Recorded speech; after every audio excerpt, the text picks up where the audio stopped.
Hey folks, this is another video in a series that aspires to teach Google Apps Script's DriveApp to beginners. In previous lessons, we've explored how to access all the files on our drive, how to access files within folders as well as subfolders. We learned how to move a file or multiple files and to set conditions that determined which file types could move. We also learned how to delete files and folders. We're going to resume by navigating to the Files module, where we will be creating a new script file. We're going to title this j_delete_folders. We're going to change the name of our function to be called delete F folders. We're going to save our project, and we're going to begin on line 2. We're going to hit enter once, add 2 slashes for a comment, where we will identify the parent folder with the folders we want to delete. We'll hit enter and tab. We're going to declare a variable of folder, and we're going to set it equal to DriveApp.getFolderById. We're going to have an open parentheses. GetFolderById takes a single argument, which needs to be structured as a string. So that means you have to have single quotes or double quotes. It doesn't matter which one you choose, but you want to remain consistent with whatever you've been using up to this point in your project. I'm going to enter single quotes, and now we're going to navigate to our drive, where we will access the folder ID of the folder that has subfolders that we want to delete. So you can see that I've been working out of a folder called project folder that has 5 subfolders within it. I'm going to highlight the URL, which contains the folder ID. So I'm going to copy the alphanumeric string at the end of the URL, and I'm going to copy it. I'm going to go back to AppScript, and I'm going to paste that ID into getFolderById. I'm going to hit the right arrow on my keyboard twice, and I'm going to add a semicolon. I'm going to hit enter twice, left arrow twice, 2 slashes for a comment, where we will extract the folders we want to delete. I'm going to hit enter and tab, and we're going to declare a variable called subF folders. And we're going to set that equal to folder.getF folders plural. We're going to have an open parentheses.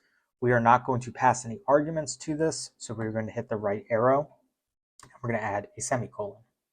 We're going to hit enter twice, 2 slashes for a comment, and now we're going to log out the subfolders variable. We're going to hit enter and tab. We're going to do logger.log, open parentheses, subfolders. We're going to hit the right arrow on our keyboard, and we're going to add a semicolon. At this time, we're going to run our function, and the output is going to give us a folder iterator. So if you've been following along with this series, you know that anytime we use get files or get folders, we end up with an iterator. And that means in order to access the individual elements of that iterator, we're going to have to use a while loop. So we're going to close our execution log, and we're going to resume on line 10, where we're going to hit enter twice. We're going to hit the left arrow on our keyboard 4 times. We're going to add 2 slashes for a comment. And now we are going to use a while loop to access our subfolders. So we're going to hit enter and tab, and we're going to do while with an open parentheses. And we're going to say subfolders.hasNext. We're going to have an open parentheses. We're going to hit the right arrow on our keyboard twice. We're going to hit space, and we're going to have an empty set of curly brackets. We're going to hit enter once, and we're going to add 2 slashes for a comment, where we will store the subfolders to a folder variable.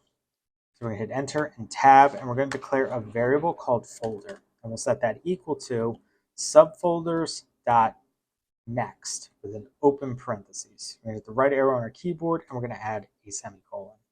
So we are redeclaring the variable folder on line 4. It is representing our parent folder. But now that we're within our while loop, we can redeclare folder because we are referencing subfolders.next.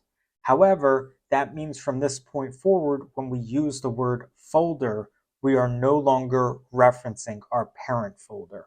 So if you have aspirations of using the parent folder in some capacity, then you're going to need to set up different verbiage than what I have chosen for this project.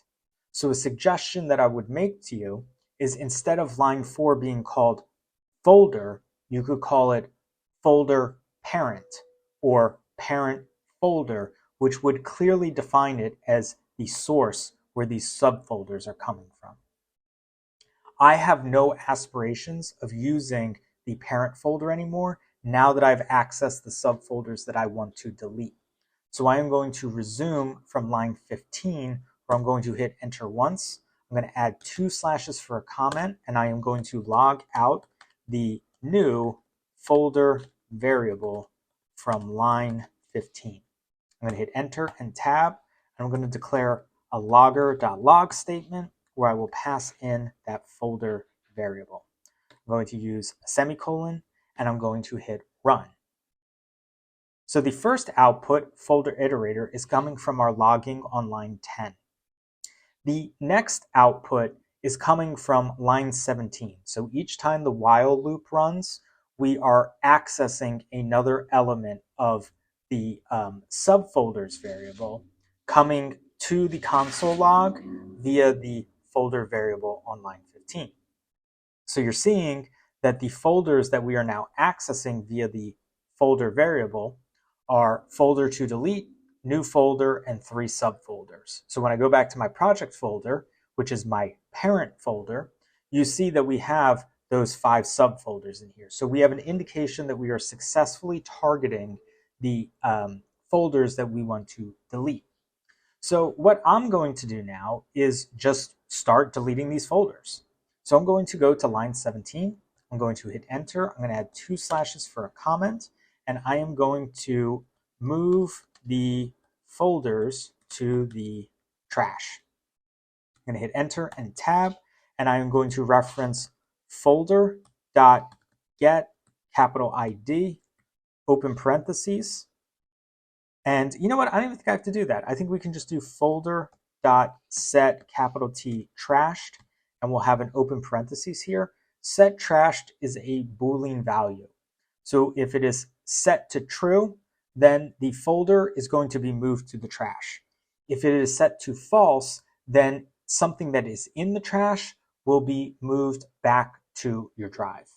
But again, you have to have the ID of that folder or the file itself or folder itself identified so that the app script knows to remove it from the trash.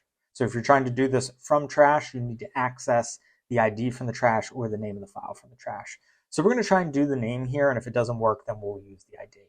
So we're just going to set trash to true. We're going to add a semicolon at the end. We're going to hit run, and we're going to hope it works.